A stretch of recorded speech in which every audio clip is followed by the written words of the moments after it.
Assalamualaikum sahabat. Balik lagi bareng gue di Kisah Mistik, tempat lo dengerin cerita-cerita horor, mistis, dan kejadian-kejadian aneh yang kadang nggak bisa lo cerna cuma pakai logika. Sebelum kita mulai, gue mau ngingetin nih, buat lo yang baru pertama mampir, jangan lupa subscribe channel ini. Aktifin tombol loncengnya, biar lo nggak ketinggalan cerita-cerita serem yang kita upload. Oke, sekarang lo siap belum? Karena malam ini gue mau bawain cerita dari Banten tentang sebuah tempat yang katanya jadi tempat mandi jin perempuan. Namanya Sumur 7. Konon airnya bisa bikin lo kaya, tapi juga bisa bikin lo sakit parah bahkan hilang nyawa. Semua tergantung siapa yang lo temuin di sana dan apa yang lo minta. Dan gue punya satu cerita nyata dari orang yang pernah ngalamin sendiri. Lo siap? Yuk, kita mulai.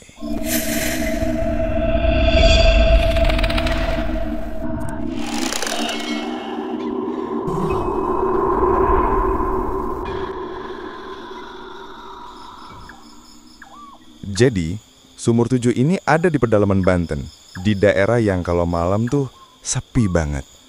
Jalanannya cuma cukup buat satu mobil, kanan kiri kebon sama pohon gede-gede. Kalau lo datang ke sini siang hari, kelihatannya adem aja. Sumur-sumur tua berjejer, sebagian ditutup apan, sebagian lagi masih kelihatan airnya yang bening. Tapi, entah kenapa, beningnya itu nggak bikin seger, malah bikin merinding. Di sekelilingnya ada bangunan kecil kayak musola tua yang udah gak kepake, catnya udah ngelupas, kayunya lapuk. Konon katanya di dalam sumur itu ada jalur ke dunia lain, dan 7 sumur itu saling nyambung.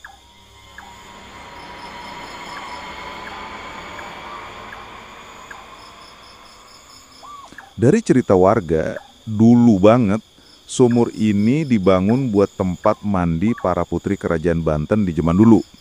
Tapi setelah kerajaannya runtuh, yang mandi di situ bukan manusia lagi, melainkan makhluk halus, jin perempuan yang katanya cantiknya nggak manusiawi. Rambutnya panjang banget, kulitnya pucet, matanya, aduh, lo nggak mau natap matanya. Nah, air dari Sumur 7 ini dipercaya punya dua sisi. Kalau lo datang dengan niat baik, misalnya buat nyembuhin penyakit, nyari rezeki halal, insya Allah nggak ada apa-apa.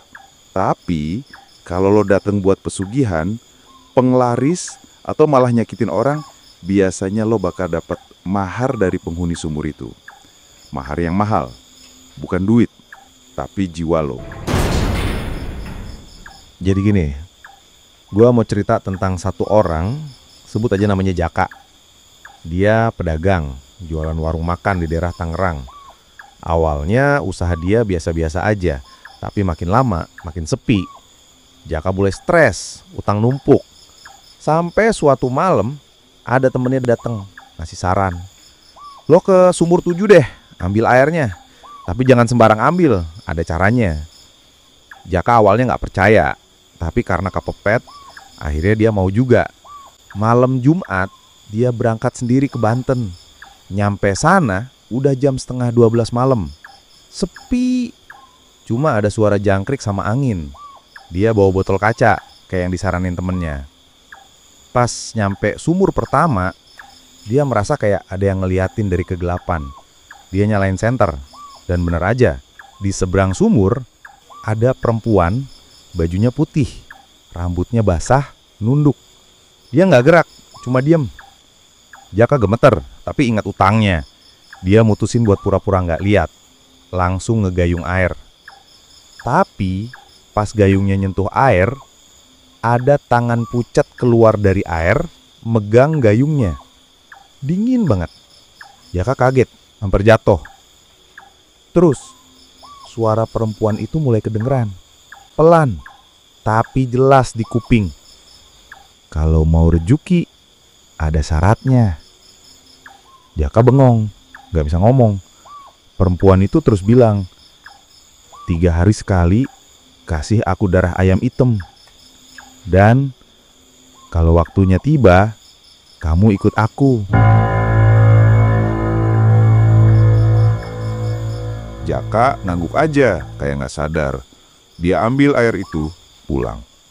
Besoknya, warungnya langsung rame. Orang datang terus, nggak pernah sepi. Dia mulai kaya, utang lunas, bahkan bisa beli mobil. Tapi, tiap 3 hari sekali, dia bener-bener nyembelih ayam hitam dan bawa darahnya ke sumur 7. 3 bulan kemudian, istrinya cerita, tiap malam Jumat Jaka gak pernah di rumah. Istrinya ikutin, dan dia lihat suaminya duduk di pinggir sumur ngobrol sama perempuan yang sama.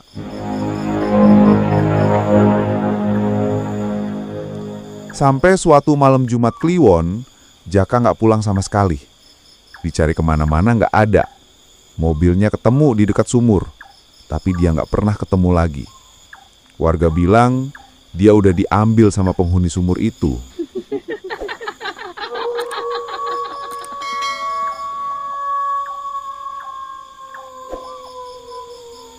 Sahabat kisah mistik, gue tahu cerita ini mungkin buat sebagian orang cuma mitos, cuma bumbu kampung.